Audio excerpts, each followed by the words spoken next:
cultural es muy poco lo que conocemos en América Latina de la literatura, de la cultura que se produce en las comunidades del Caribe. Y yo creo que viceversa también. Poco eso es lo que ustedes conocen de lo que se produce en América Latina. ¿Qué consejos podría darnos al respecto?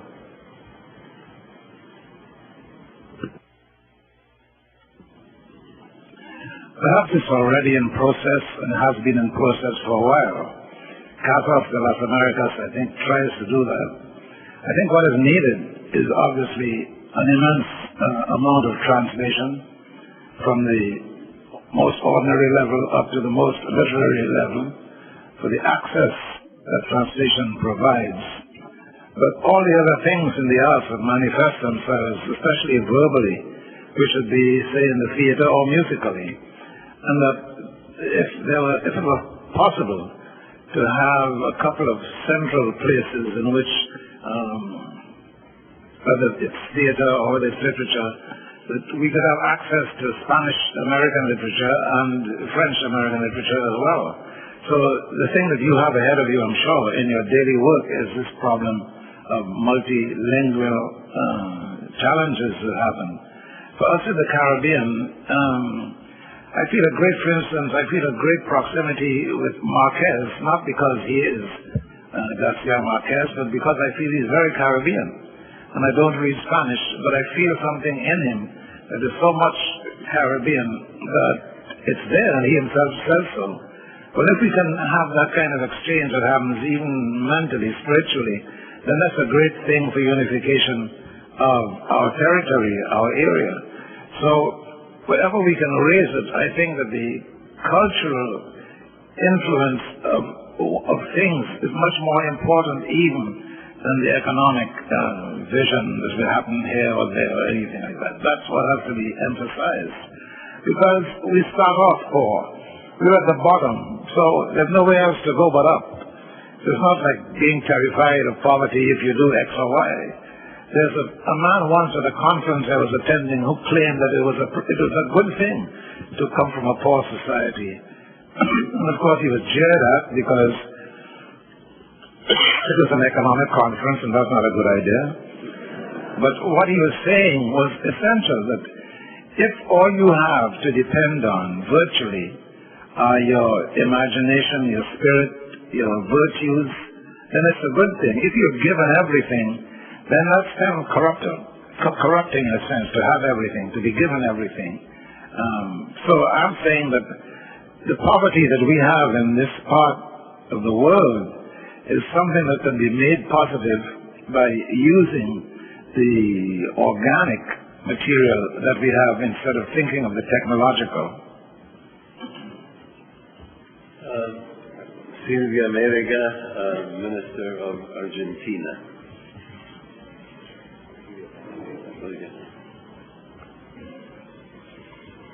Muchas gracias, señor, por sus expresiones poéticas que a mi criterio tienen un profundo contenido político. En ese sentido y en esta misma línea de análisis, quisiera preguntarle qué lugar tienen sus reflexiones filosóficas dos conceptos: optimismo y esperanza.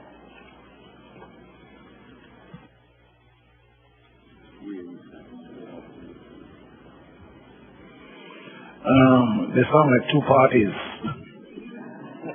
I'm from the optimist party and you're from the hope party, but it's good.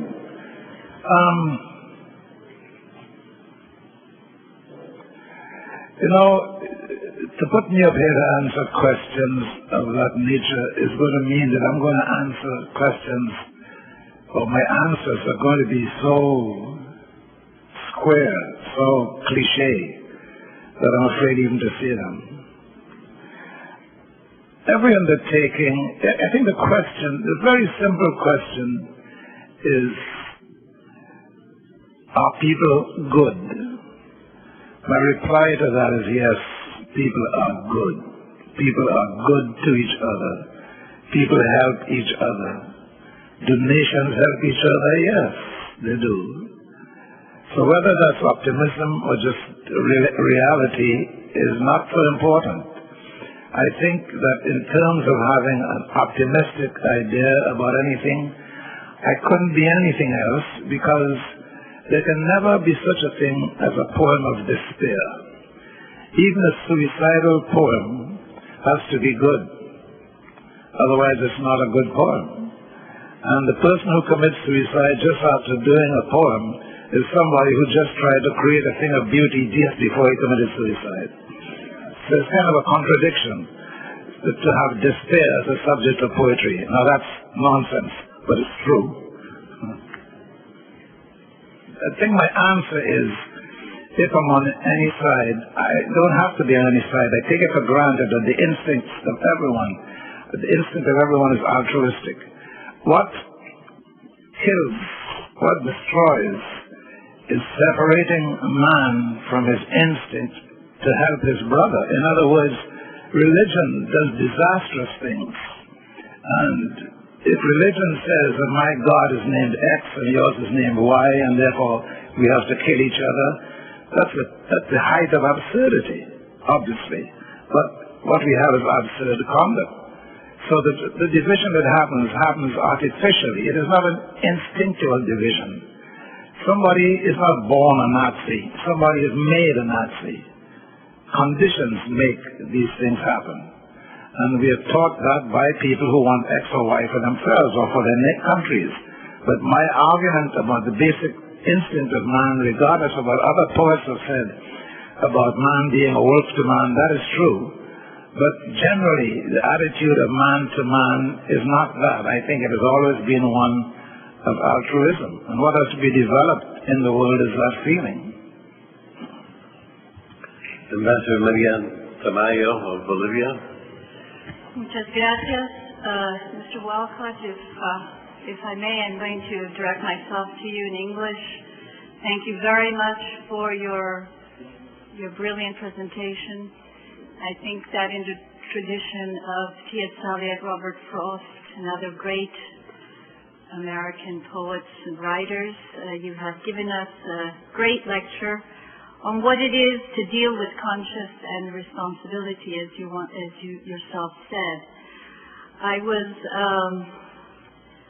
particularly also impressed because what you presented to us is the character of universal value. I think that it is what your main character and what you read to us applies not only to our hemisphere, but also as great literature is of universal content.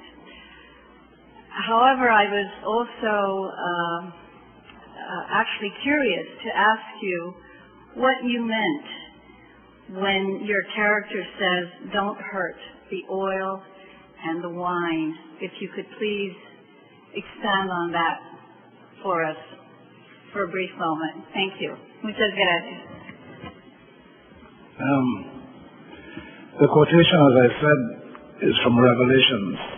And Revelations, especially in the King James Version, is a very poignant book. It can be full of tremendous tenderness and pain. It's written by, according to Legend, St. John. I think what it seems to me that the verse is saying is, do not do anything that injures what is natural and protective and nourishing.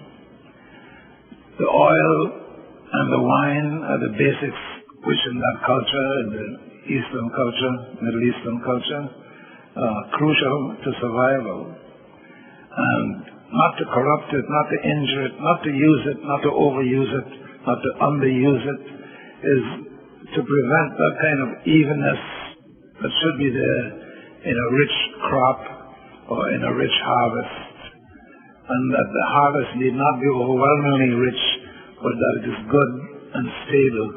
And if that is so, then the condition of the tribe or the nation or the individual is also rich and grateful and stable.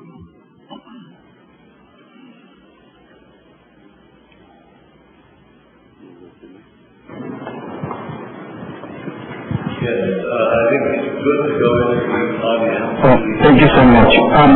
Following the gloomy scenario that you described in your poetry, also Jacobi has mentioned in his book The Last Intellectuals that exists a crisis of intellectuals and writers in the contemporary age. There are not more heroes or heroines such as Octavio Paz, T.S. Eliot, or even Susan Sontag. What do you think about this statement? Are writers and intellectuals dead?